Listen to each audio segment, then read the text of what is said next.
রাজ্য সরকার লোকজনদের উন্নয়নে প্রতিনিয়ত কাজ করে যাচ্ছে। রাজ্য সরকারের এই চিন্তা ভাবনাকে সফল করতে জুলাইবাড়ি ব্লকের পিডিএফ ফান্ড থেকে ব্লকের অধীনে থাকা 100 জন বেনিফিশিয়ারি নির্ধারণ করে মাছ ধরার জাল বিতরণ করা হয়। মূল লক্ষ্য ব্লকের অধীনে থাকা পিছিয়ে পড়া লোকজনদের আর্থিক দিক দিয়ে স্বাবলম্বী হিসেবে গড়ে তোলা।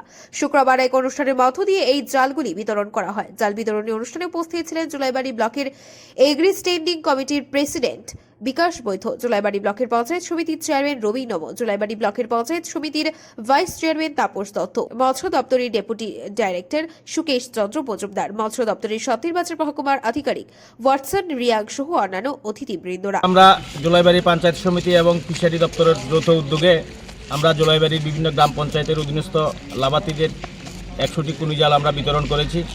আমরা একটা জিনিস লক্ষ্য করলাম, আমাদের এই জুলাইবাড়ি গ্রাম পঞ্চায়েতের যারা বেনিফিশিয়ারি রয়েছে ওনাদের আজকে খুব উৎসাহ উদ্দীপনার মধ্য দিয়ে ওনারা জালগুলো নিয়েছেন, যাতে করে আমাদের সরকার যে দৃষ্টিভঙ্গি নিয়ে কাজ করছে, সমাজের অন্তিম ব্যক্তিটাকে সহযোগিতা করার জন্য যে প্রচেষ্টা, সেই প্রচেষ্টার মাধ্যমে আমরা লক্ষ্য করলাম আজকে যারা কুনি জাল নিয়েছেন তাদের মধ্যে একটা হাসির বাতাবরণ তৈরি হয়েছে। আগামী দিনগুলোতে আমরা মানুষকে সহায়তা করে আসব সহযোগিতার মাধ্যমে। আমাদের সরকারের যে দৃষ্টিভঙ্গি সবকা সাথ সবকা বিকাশ, যাতে করে সমাজের সকলের উন্নয়ন করা, সেই দৃষ্টিভঙ্গি নিয়ে আমাদের সরকার নিরলসভাবে কাজ করে যাচ্ছে। নমস্কার।